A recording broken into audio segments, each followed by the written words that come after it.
आपको बता दूं, ये विजय के भाभी मेरे साथ जुड़ रही हैं, इनसे भी जानकारी लूंगा आखिर इतना बड़ा वारदात कैसे हो गया। एक पत्नी अपने ही पति को मारकर मरवा कर अपने ही बेड के नीचे दफन करवा देती है और उसी बेड पे सोती है लगभग 10 दिन तक। आइए, विजय चौहान की भाभी मेरे साथ बातचीत करने के लिए जुड़ रही हैं, इनसे ही पूछताछ करता हूं आखिर उनका चाल चलन और नेचर कैसा था जब वो मई के सीजन में यहाँ आती थी कि नहीं आती थी, फोन से बातचीत आपसे होता था कि नहीं होता था, किस प्रकार की वो महिला थी। ये विजय चौहान आपके क्या लगते थे? वो मेरे देवर थे। देवर थे। अचानक ऐसा क्या हो गया आपके देवर के साथ कि जो आपकी देवरानी ही आपके देवर को जो है खा गई? क्या बताए सर, ऐसा तो घटना कभी जिंदगी में हमने पहली बार ऐसा देखा। आप अपने लाइफ में पहली बार ऐसा पहली घटना बार देख ऐसा रही हैं? घटना देख रहे हैं। बताइए, महिला अपने ही पति को जो है इस प्रकार के नतीजा दे दी। सारा लोग कहते हैं कि फलानवा जो है अपने बीवी को नहीं मान रहा है। यहाँ सुन रहा हूँ कि पूरा फैसिलिटी देते थे, पूरा कमाते थे, जो उनके खाते में डालते थे, पूरा जमीन जायदाद भी उनके ही नाम किए थे, फिर भी इतना बड़ा अंजाम क्यों दे दी? अरे जो रूम लिए थे भैया उन्हीं के नाम पे था। अच्छा। सब कुछ जितना कमाते धमाते सबको, सब कुछ एटीएम कार्ड और पैसा जितना है सब उनके ही नाम पे था। अच्छा। भैया का जितना कमा के आते शाम को उनके दे देते थे। तब भी इतना उनको क्या कमी पड़ गई कि ऐसे कदम उठा लिए। लगातार महिलाएं इस प्रकार की व्यवहार कर रही हैं अपने ही पति के साथ। कौन ऐसे पति या पत्नी के ऊपर विश्वास करेंगे? बताइए, लोग जाते हैं कमाने के लिए बाहर कि हमारे माँ बाप हमारी पत्नी सुख चैन से रहे, और कमा के आते हैं रात को जो है तो शाम को जो है अपने ही पत्नी के ऊपर भरोसा रहेगा, उन्हीं के हाथों से खाना खाएंगे। अब उनको पता नहीं है कि मेरी पत्नी मेरे ही साथ घात कर देगी। बताइए, ऐसा करना चाहिए महिलाओं को? नहीं करना चाहिए अपने पतियों के साथ। वो तो अपने पति के साथ इतना बड़ा कदम उठा लिए कि हम क्या बताएं। तो ऐसी महिलाओं के साथ क्या होना चाहिए जो इतना बड़ा अंजाम देती हैं? उनको तो ऐसी ऐसी सजा मिलने, जैसे मेरे देवर को दफन किए वैसे उनको भी सजा मिलनी चाहिए। कभी आपसे बातचीत होती थी नहीं, अपने हम जो उनसे बात नहीं करते। बात नहीं करती थी? वो भी मुझसे बात नहीं कितने करते। दिन से बातचीत बंद हुआ? अगर शादी होती, जैसे पहले आए थे 8 साल उनका शादी हो गया है, थोड़े हम थोड़ा बहुत ही बोलते थे। जब से मुंबई रहने लगी ना, हम उनसे बातचीत नहीं करते। वो भी मुझसे थोड़ा बहुत कभी कभार जब यहाँ रहती थी 1-2 दिन के लिए तभी मैं बात करती थी, नहीं तो उनसे मैं उतना लगाव नहीं रखती थी। क्यों? आपकी देवरानी थी, आपसे छोटी थी कि बड़ी थी? छोटी थी आपसे छोटी भी थी। क्यों ऐसा, मतलब उनका क्या पहले से शादी होने के बाद ही जो है चाल चलन पता चल गया क्या? हाँ, उनका नेचर जो है ना सही नहीं था। अच्छा। फिर शादी होने के बाद फिर उनके मेरे ननद की, छोटी ननद की शादी पड़ी, तो वही शादी में आई मुंबई से आने के बाद फिर उसके बाद गई। उनके अभी आए 2 साल हो गए, अब तब तक अभी घर नहीं आई। वहाँ जो है बतियाती थी, अफेयर चला दिया अपने मोबाइल से। भैया उनके बेटे ने देख लिया था। अच्छा। छोटे वाले 6 साल का है चेतन। हाँ। तो देख लिया था, तो वो अपने पापा से बोले, पापा मम्मी ना मोनू से रोज रोज फोन पे बात करती है। तो उनके पापा 1 बार 2 बार समझाए। मेरी सासू माँ भी गई थी, देखी थी। मेरी सासू माँ भी भैया से बोली, फिर 2-3 बार समझाए। फिर मम्मी सासू माँ गाँव चली आई। फिर सासू माँ गाँव आने लगी तो मम्मी बोली कि तू भी चल मेरे साथ। तो वो अपना कपड़ा वपड़ा सब पैक कर ली। करने के बाद जो है स्टेशन पे आई तो क्या बोलती है सासू माँ से कि मेरे पेट में इतना दर्द हो रहा है मम्मी, मैं गाँव नहीं पहुँच पाऊंगी।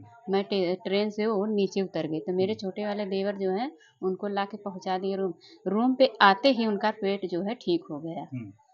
तब उसके बाद जो है वहीं पे अपना 2 महीने हो गए मेरी सासू माँ को आने। तब से इतना बड़ा कदम उठाने के लिए क्या करें क्या नहीं करें उतना तो मैं उनसे लगा नहीं रही, तो कैसे मुझे जानकारी हासिल होगा। कभी कभार मेरे देवर जो है उनके ही अपनी ही पत्नी की चोरी से हम लोग को, जैसे रूम लिए थे मेरे छोटे वाले देवर ने, तो मेरे पति का जो है प्रूफ चाहिए था, तो वही आधार कार्ड। तो मैंने चोरी से भेजा, भाभी अगर मेरी वाइफ जान जाएगी तो मुझे बहुत गाली देगी। हम कुछ ठीक है भैया, मैं आपको फ़ोन नहीं करूँगी।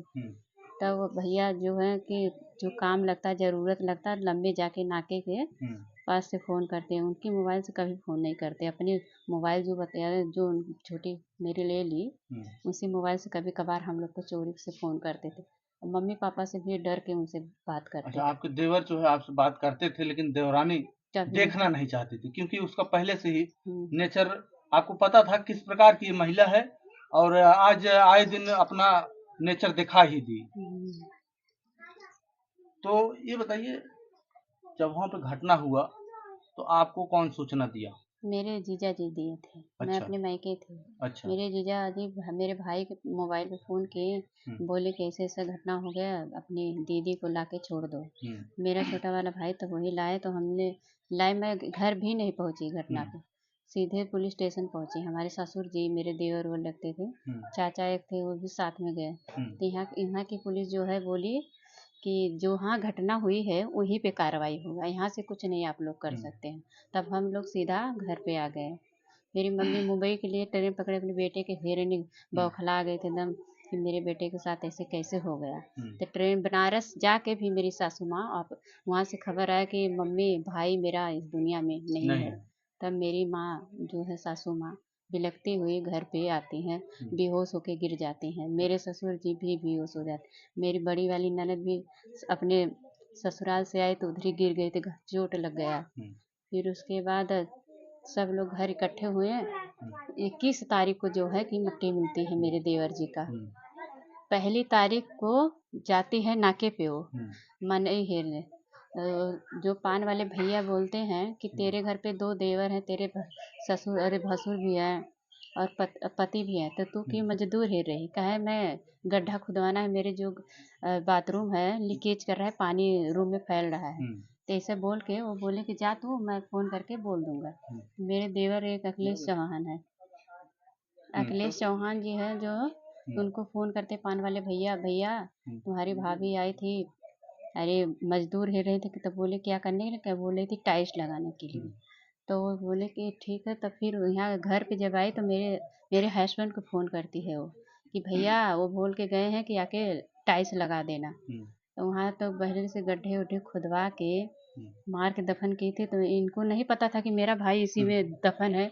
वो जो है कि टाइल्स लगा के वो मजदूरी लेकर चले जाते हैं। हुँ, तब उसके बाद जो है कि मेरे देवर जो है दोनों हुँ, हेरने लगते हैं कि मेरा भाई जब काम जाता है तो आता क्यों नहीं घर पे। हुँ, इनसे छोटी वाले से पूछते हैं तो छोटी क्या बोलती है कि तुम्हारे भैया आते हैं तो ड्यूटी बहुत लंबी टूर पे गए हैं ड्यूटी करने, हुँ, नहीं आते हैं। फिर उनके बड़े भैया जाते हैं, क्या वो पूछते हैं कि अरे गुड़िया आए हैं विजय? तो बोलती है नहीं आए हैं, गए हैं काम पे दूर, तो कैसे आएंगे? हुँ, वहाँ तो मार के दफन किए, तो कहाँ से भैया आएंगे हुँ, रोज रोज। तो छोटे देवर जो हैं 2-3 दिन वहीं रहने लगे, सोने लगे, देखो कब मेरा भाई हुँ, आता है, आता कब है। मैं भेंट कर लूँ हुँ, उनसे। हुँ, तब वही खाना पीना सब कुछ उनको बना के देती हुँ, थी, सब बतियाती बोलती हुँ, सब कुछ करती थी देवर जी से, हंस हंस के बोलती बतियाती। उनको इतना नहीं शक हुआ कि मेरी भाभी जो है मेरे हुँ, भाई के ही साथ घात कमा रही है। हुँ, तो उनको मैं टिफिन उफिन करके देती है, खाना बना के ड्यूटी चले जाते हैं सब लोग। हुँ, तीनों भाइयों चले जाते हैं, चाचा भी चले जाते हैं। हुँ, तब देख लेती है उधर मोनू जो है, जो पढ़ता है, हुँ, कंप्यूटर चलाता है, बच्चों को कोचिंग कराता हुँ, है।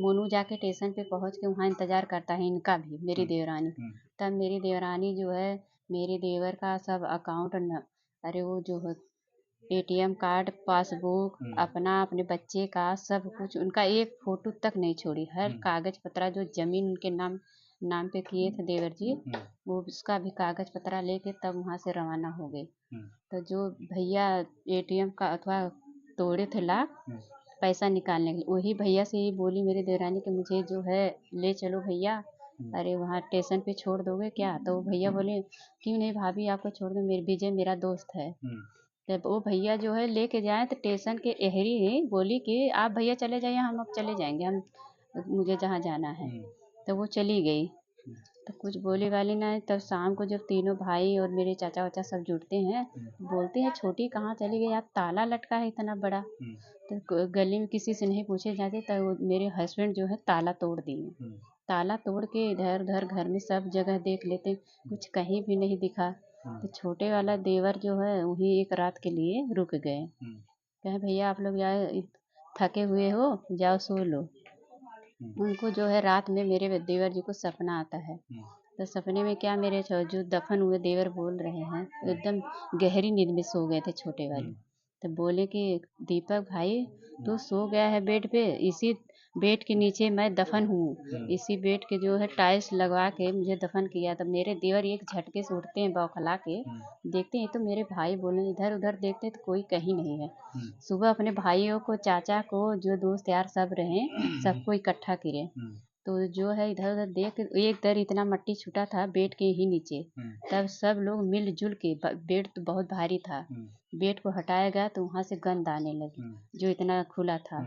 तब सब लोग बोले कि इसे कैसा गंध थोड़ा महक रहा है। तो वो जो मेरे चाचा जी ससुर लगते हैं, उन्हीं ने और मेरे हस्बैंड में मिल के वो लादी को तोड़ने लगे, फावड़ा लेके सब लोग तोड़ के हटाए। तब फिर मेरे हस्बैंड लामे खड़े हो, चाचा जी जो हैं पूरी मट्टी को हटाए तो इतना तेज बदबू होने लगा, और अपने ही साड़ी से उनको दफन की थी, साड़ी ऊपर से डाल दी थी देवर जी की। जब वो सब साड़ी हटा के तब फिर वो थक गए मेरे चाचा जी, मेरे हस्बैंड जब खोदते हैं जो है फावड़े से, उनकी गंजी जो है ऊपर की ओर आती है, जब सिर लौकने लगता है मेरे हस्बैंड जी बिलखते हुए रोते हुए रो के गिर जाते हैं, उधर ही बेहोश हो जाते हैं। तब वहीं पे मीडिया वाले, पुलिस वाले को इन्फॉर्म करा जाता है, तब सब लोग इकट्ठे होते हैं। तब पुलिस आती है, तब उनकी बॉडी को निकाला जाता है। इतना तेज बांस मारा है, उनका मुंह जो है छीनने लायक ही नहीं था, इतना खराब हो चुका था मट्टी। तब पुलिस वाले ले गए, चीर भर मट्टी गई, वहाँ जांच पड़ताल जो होगा होगा, मुझे हम उतने ही जानते थे जितना। तो वही सब लोग रोते हुए, एक मेरे देवर को अभी तक होश नहीं आया है, दवा खाने में अटल अटल चढ़ा, थोड़ा बहुत अब आराम है उनको। तो आपके हस्बैंड भी वहीं रहते हैं? सब लोग चारों भाई वहीं पे काम धंधा करते हैं, बिल्डिंग का काम करते हैं, टाइल्स वाइल्स का। अच्छा, सभी चारों भाई इसी लाइन में थे, यही काम करते थे? दोनों जन जो बड़े हैं, इन लोग टाइल्स और कितने लोगों को शादी हुई है? बस हमारा हुआ है, जो विजय भैया गुजर गए उनका हुआ था, अभी 2 लोग का शादी नहीं हुआ, छोटे वाले दोनों देवर का। अच्छा, तो एक लोग के तो पत्नी इस प्रकार की वो कर दी हैं। कैसे अब शादी विवाह करे, शादी विवाह पत्नियों पे तो विश्वास ही उठ गया है, अब तो ऐसा लोग हमें लगता है शादी भी करना बंद कर करना देंगे। ही भूल जाएंगे। अब इसके पीछे क्या कार्रवाई करे जाए, अब आप ही लोग बताइए, हम लोग को अब ऐसे। जो इस प्रकार की अंजाम दी हैं आपके देवर के साथ, उनके साथ आप गवर्नमेंट सरकार से क्या मांग करेंगे कि इस प्रकार की ऐसी महिलाओं के साथ कार्रवाई हो, ताकि महिला का मन जो है दबे, इस प्रकार के अपने ही आदमी के साथ ना करें? उनको ऐसी सजा दिया जाए, हम तो बोले जैसे मेरे देवर को काट के जैसे मार के दफन की है, वैसी उनको भी मार के दफन कर दिया, तभी हम लोग को आत्मा को तो शांति ऐसा मिले। कानून व्यवस्था में नहीं है, और कुछ दूसरा बताइए। तो फांसी की सजा नहीं, काउंटर करने का मांग करेंगे हम लोग। अच्छा, दो चीज दो है, चौराहे पे खड़े करके उनको गोली मार दी, यही हम लोग की मांग है।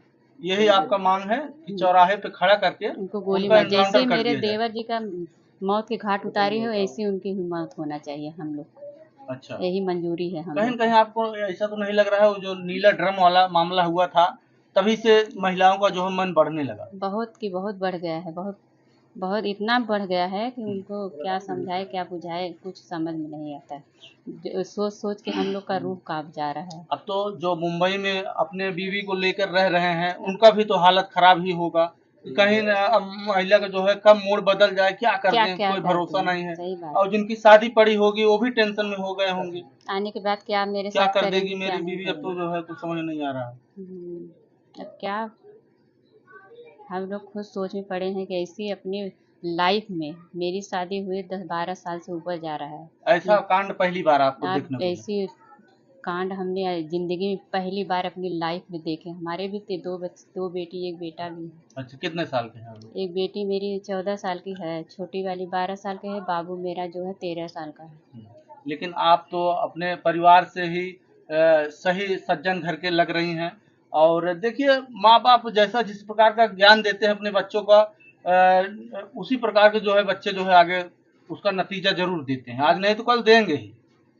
हम भी जानते हैं, क्या हमारे पास भी बहन बेटी हैं, ऐसा ऐसा उनको कदम नहीं उठाना चाहिए जैसे मेरी देवरानी ने सब बड़ा कदम उठाने की क्या वजह था, क्या वजह नहीं था। उनको इतना मानते थे, पलकों पे बैठा के रखे थे मेरे देवर जी। जितनी कमाई थी, जितनी प्रॉपर्टी उन्हीं के नाम पे थे। अच्छा, ये बताइए, आप जिनके साथ आपकी देवरानी रंगरेलिया मना रही थी, उसका घर कहाँ था? उन्हीं के सटले ही रूम में दोनों जन का ना खुद का रूम था। ऐसे मेरे देवरानी का है, वैसे मोनू का है, दोनों जन का सटे ही रूम तो है। आपके देवर रंगे हाथ रंगरेलिया मनाते हुए कभी पकड़े थे उनको? अब इतना तो मैं जानकारी नहीं बता पाऊंगी, मम्मी ही सासू माँ ही के पता था कि थोड़े बहुत जैसे फोन कितने पे। साल से चल रहा था उन लोगों का? 2 साल से। 2 साल से। 2 साल से जैसे वो आंटी आंटी कह के बुलाता था, हाँ, तो किसी को शक शक नहीं, नहीं होता शक था। होता कि ये ऊपर जब से आंटी, नीचे से अपना जो है वो रंगरेलिया वाला जो है नियाज जब करता भैया था। चले जाते तो वो लेके स्टेशन पे कहीं कहाँ कहाँ घूमती खाती पीती, शाम को जब भैया के आने से पहले वो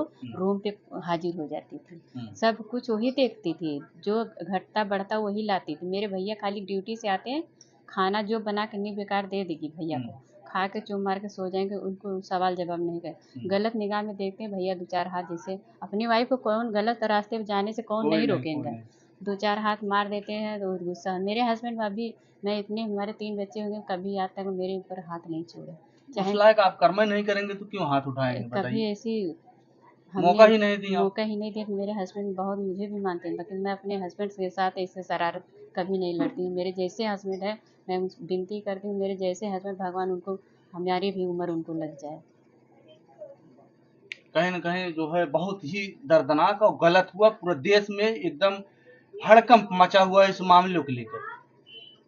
अगर इसी प्रकार से महिलाओं का मन बढ़ता रहेगा, तो कैसे लोग शादी विवाह करना बंद ऐसा कर प्रशासन लगाए कि ऐसा प्रशासन हुए कि ताकि औरत जो है डरने से रूह कांप उठे उनका, कि ऐसे जिंदगी में कभी गलत कदम ना उठाए।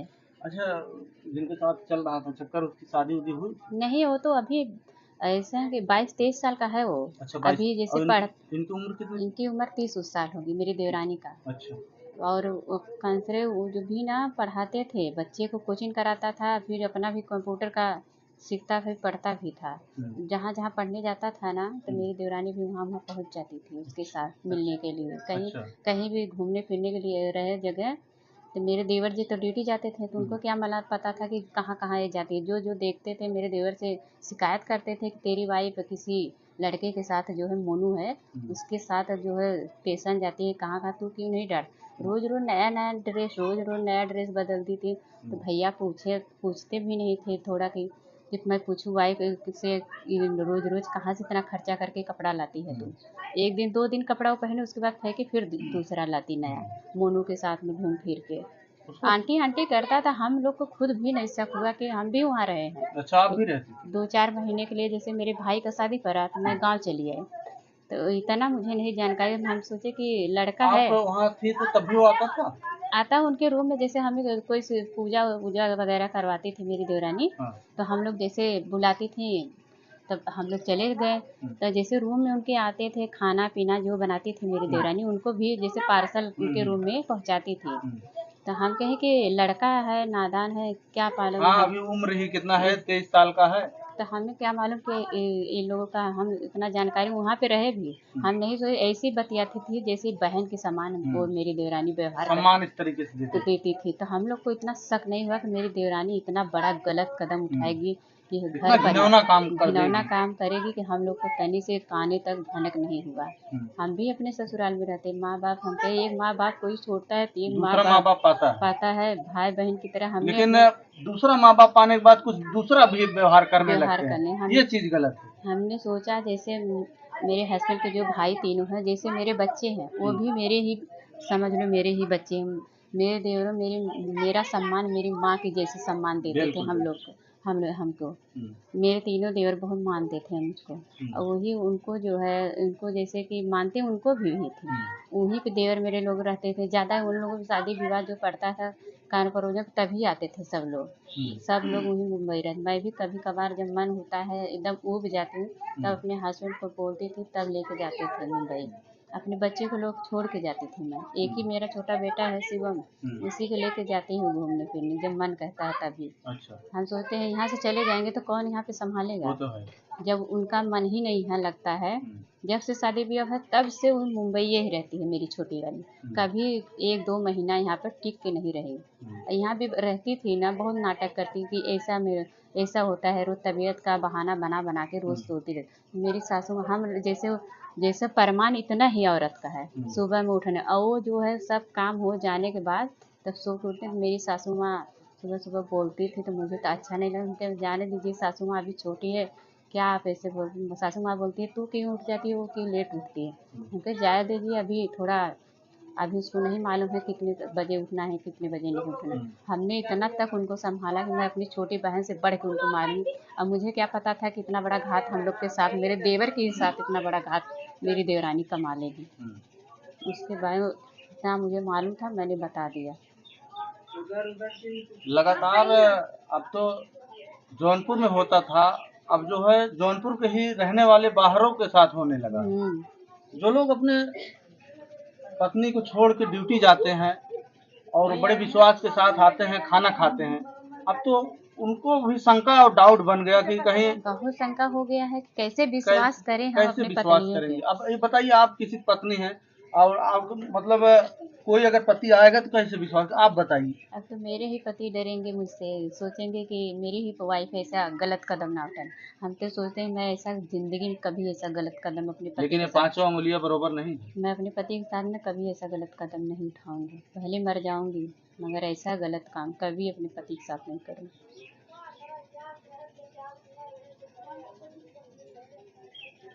लगातार इस तरीके से जौनपुर में घटना घट रहा है और जो लोग बाहर अपने बीवी को लेकर रहते हैं मुंबई प्रदेश में, उनको क्या संदेश देंगे आपकी अपने पत्नी से किस प्रकार से रहें, सावधानी से रहें। अगर वो ड्यूटी से आते हैं खाना चेक करना पड़ेगा उनको कि विश्वास के साथ खा लें, इसी प्रकार का नहीं नतीजा खाना चाहिए, हाँ? पहला कवर उन्हीं को खिलाए। यही आपका मांग है और संदेश है लोगों में संदेश के कि पहला कवर उनको खिलाएं। पहला कवर खिला के चेक कर लें तभी अपने पतियों को खाना खिलाए। अच्छा, यही मेरा सबसे लोगों को संदेश है देश परदेश में, देश जो परदेश लोग बाहर अपने बीवी को लेकर रह रहे हैं। पहले खाना से देने से पहले उनको बैठा के आज जो बना रही है उसको खाना पहले उनको ही खिलाओ, तभी विश्वास पत्नियों पर करो, नहीं मत करो। हम तो कह रहे हैं ये आज एक अलग संदेश दे रही हैं पूरे देश में। जनता जनार्दन से मैं हाथ जोड़ के विनती करती हूँ, जो पत्नी अपने पति को खाना खिलाने से पहले वो कवर और अपना ही खुद खाए, तभी अपने पति के सामने खाए, सामने खाए, आड़े बेड़े नहीं खाए। जो थाली का खाना लेके उसी खाने में से 2 कवर 3 कवर खा के चेक कर तभी पति खाना खाए। ये तो आपका बहुत ही अच्छा संदेश है और पूरे देश में हाथ जोड़ के मैं विनती करूँ, पहला कवर उन्हीं को निवाला किया। अगर क्या कहते हैं पत्नी प्रवर्तक क्या कहते हैं उसको, पति परमेश्वर है, तो अगर इस प्रकार की महिला मानती होंगी तो ये काम जरूर करेंगी।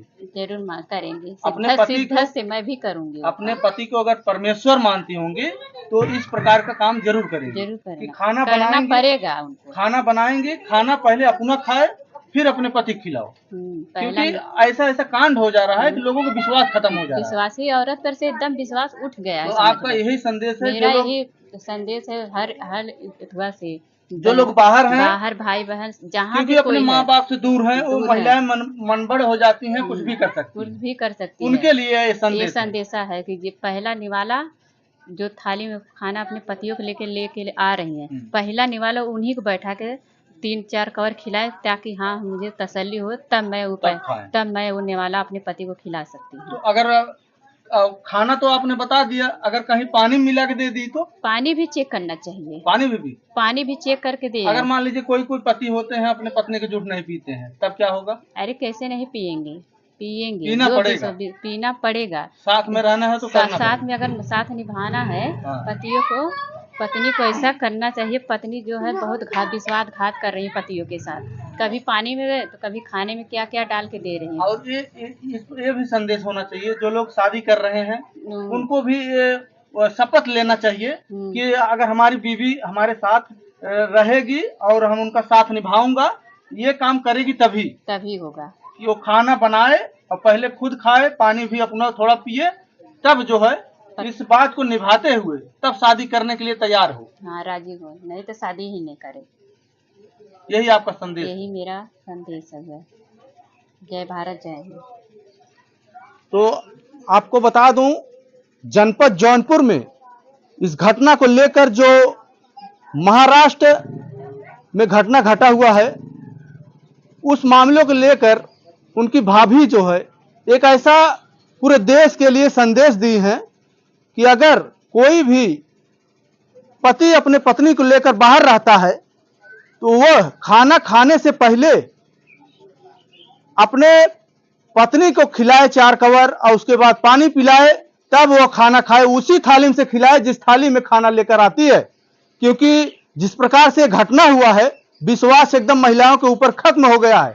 जो लोग, खास करके जो लोग अपने पति को लेकर बाहर रहती हैं महिलाएं, एक इनकी भाभी हैं जो कांड हुआ है, उनकी भाभी खास करके आज ऐसा संदेश दी है कि लोगों को इस संदेश को लेकर बात मानना पड़ेगा, जो लोग बाहर रहते हैं अपने पत्नियों को लेकर।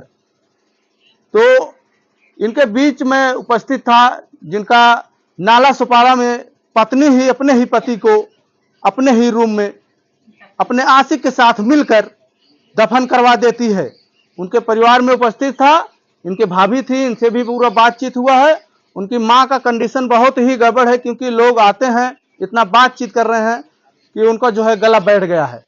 और मैं आपको बता दूं, इस खबर को देखकर आपको क्या लगता है अपना राय कमेंट में जरूर दें, क्योंकि लगातार उत्तर प्रदेश में घटना तो घटता ही था, लेकिन उत्तर प्रदेश के रहने वाले व्यक्ति जो बाहर हैं उनके साथ भी इस प्रकार की घटना घट रही है। इस वीडियो को देखकर आप लोगों को क्या लगता है अपना राय कमेंट में जरूर दीजिएगा। और इनका संदेश जो है पूरे भाई व बहन व कोई भी हो जो बाहर रहते हैं, खास करके उनके लिए इनका संदेश कैसा लगा, खाना खाने से पहले खिलाया जाए, इनका संदेश कैसा लगा, इस संदेश में भी आप लोग कमेंट में जरूर बताइएगा। जय हिंद।